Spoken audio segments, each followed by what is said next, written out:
Welcome back, everybody, to AT&T Stadium here in Arlington, Texas. We're in the fourth quarter, and it's the Vikings in possession of the football. Might we see our first touchdown of the game? Here's first and goal.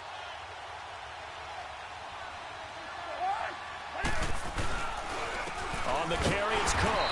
And he's going to be met at the line of scrimmage and taken down. No gain on the play that time, and it sets up second and goal.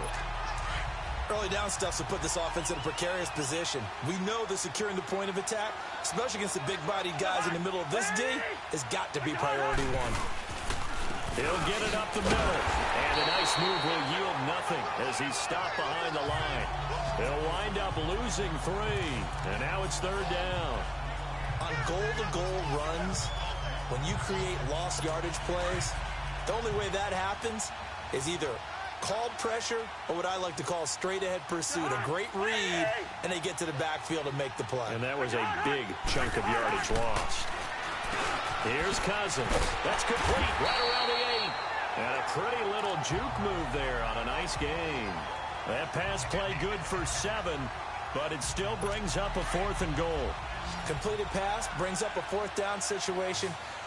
Do you play analytics on this one? You know, what do your analytics tell you about going for it here? I wonder what they would say. They tell me you're down by this margin, fourth quarter, you're going. He's got it. A great open field tackle is going to stop him shy of the goal line. They're turned away on fourth and goal. And this Cowboy defense comes up with a goal line stand.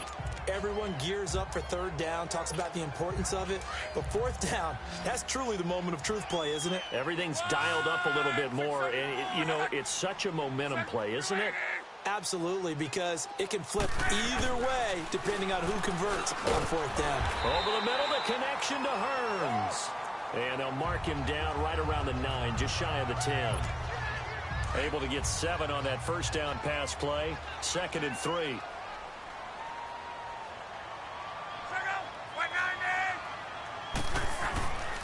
They go back to Elliott. He's been busy. And fights through one man. And he takes this just about a yard shy of the 20. And now it looks like we've got a Cowboy shaken up down there on the field. Well, he gets attended to. We'll step aside.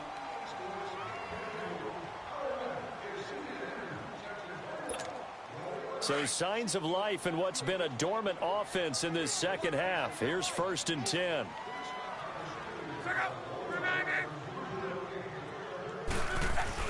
Now a play fake here on first down. And that is incomplete. Despite the lead here in the fourth, they're still taking shots. Not content to sit on this lead at all. And to me, it raises the question of what's right in this game nowadays. Do you sit on the ball and run it because you have enough of a lead? Or do you try and extend it because you always feel like the other team can come back? Extend it. Have some fun.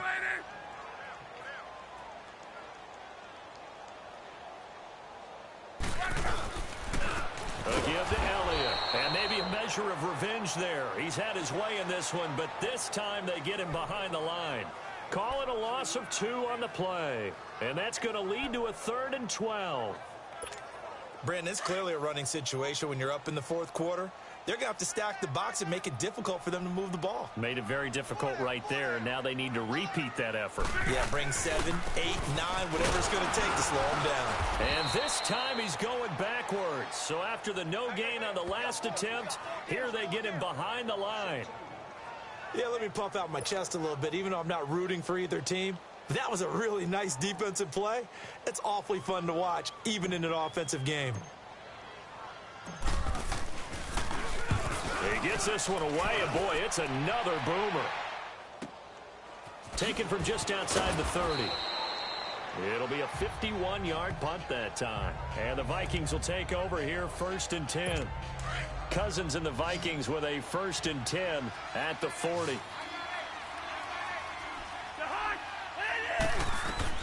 Cousins on first down. And his throw's going to be incomplete. The intended receiver was Laquan Treadwell. And now it's second down. Another wayward pass. You know, things started out poorly in this game, and to be frank, they just really haven't gotten much better. And all that does is embolden a secondary. They feel good about what's going on, and they just play better and better. Now they go screen. It's complete. And he'll get up to the 43-yard line. And give him 3 on the screen. He couldn't break free, and it's 3rd down.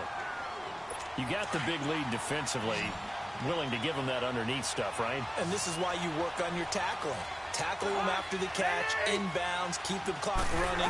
Just go ahead and bleed the game out that way. Oh, it's a screen pass. That's complete. And he'll be brought down just shy of midfield at the 49-yard line. The screen good for 6, but it's not enough as it leads to a 4th down. One thing I think that's safe to say defensively, the tackling's been really good. And because of that, it's been very, very hard for them to move the ball because you're not getting the benefits of run after catch. You're tackling them almost on the spot. That means you have to run extra plays, harder to move it. And he's not even going to come close to picking up the first. They stop him right at the line of scrimmage.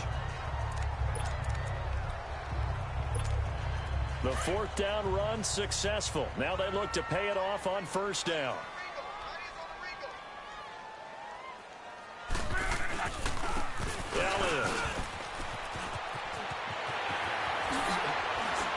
And still Ezekiel Elliott gonna take it the distance.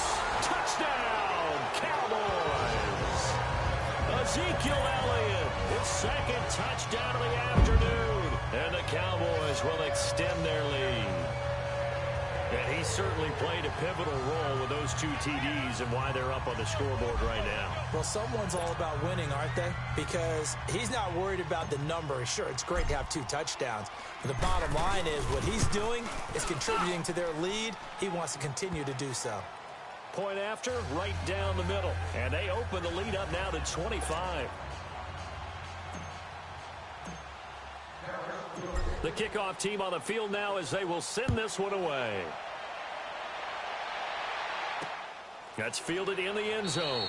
And no run back here. This will be a touchback, and it comes out to the 25-yard line. And now out comes Minnesota. And last time out, went for it on 4th down, turned it over, gave them great field position, turned into 6 points, so they've got to recover here, Charles. It's amazing what one decision can do in the chain of events, right? The decision to go for it on 4th down. Caused all of that. It caused every bit of it. But now the hit comes, and Cousins lost the football. But a Viking was able to corral this one, and Minnesota will keep possession. On plays like this where the ball comes free, it's often unusual for the team that lost it to get it back. Because this is a quarterback. The ball gets away from him. Everyone else is trying to execute what they're supposed to do on offense. They're usually looking in the other direction, downfield, or moved away from him. In this case, though, a teammate is able to come up with the ball. And he's able to get out to the 32, brought down there. A big gain there after going backwards, and that'll lead to a 3rd down. And there's another completion to the tight end. And let's face it, it is hard to overthrow a 6'6" target. It is indeed. Quarterbacks like their speed guys. They like that huge 6'6" target that they've got in him. They really do, and it reminds me of what one great tight end told me once. He told his quarterback, just make sure you throw it up there. You know, kind of like put up on the top shelf where the kids can't get it. This has to go down as one of the simpler routes in the playbook, but oh so effective. Nice completion there. Keeps the sticks moving. On 1st and 10, Cousins. Oh, he's able to outmuscle him here as he pulls it in. Another big hitter there. This one good for 18. A couple of 1st downs have him to the 40 now on 1st and 10.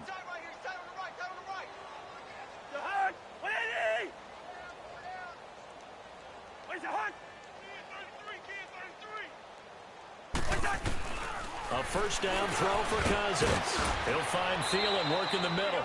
And he'll go down here at the 35-yard line. 5 yards on the catch there, brings up 2nd down. They don't need to run another play here before the 2-minute warning. Let's see if they do it anyway. Again, it's Cousins. He's got the connection over the middle to Diggs. And inside the 20 before he's brought down. Now after the completion, we're going to get a timeout, an injured player. So the Vikings in possession of the football as we get you reset. They've got a 1st and 10 as they search for a late score. From the red zone now, Cousins. And that incompletion breaks a string of 5 straight connections. And it's second down. What's the old adage? Be quick, but don't hurry. Well, that went right out the window there. He was hurried, harassed. That ball had to be gotten rid of. Otherwise, he was going to get sacked. On second down, Cousins again. And a big loss here as he's taken down. Dante Fowler in there to pick up his second sack now of the afternoon.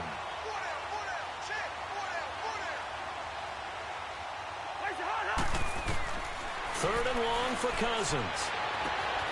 Ball had his hands on it, couldn't bring it in. Pretty symptomatic of how this game's been going. You can tell they were hoping for a flag there offensively. Several on the sideline motioning, hey, why not a penalty? Why not a penalty? What did you see? Yeah, I think you've got to let them play, and the officials are instructed. If there's contact coming from both sides, no flag. Let them fight it out. And forces fourth down. Well, he gets everything he could into this one. The trajectory's good. It's definitely online. They just need a little more oomph behind it, and it'll wind up falling just shy of the crossbar. A 20th carry here for Elliott. And he will be brought down at about the 43 that time. Tackle made by Eric Kendricks. That's it. That's what you want. Straight ahead positive gain. Just keep that clock ticking.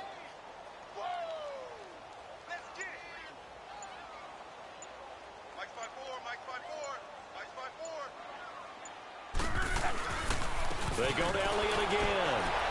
And he was able to shed the tackle, but the reserves come in for the stop. Only a yard on the pickup, and now they've got a third down and 8. Sometimes your philosophies get challenged at times you don't want them to. They did try to stick to the running game on the first 2 plays. Didn't amount to much. And now facing a third and long at the outset of this drive. On third down, Elliott. A loss of a yard, and it brings up 4th. On this day, the ground has been his, but at least on that individual play, we just saw the defense finally with a win. Yeah, they finally got one, and that's a win for them, but all game long, he's seen the holes, and they've been huge for him. Kind of like a baseball hitter in the zone. The ball seems bigger, and he's just whacking it. These guys, they've got it going today. Charles, we saw a lot of points go up in this one. Certainly defensively, stuff that they can look at on film, don't you think? No doubt about it, and they've got to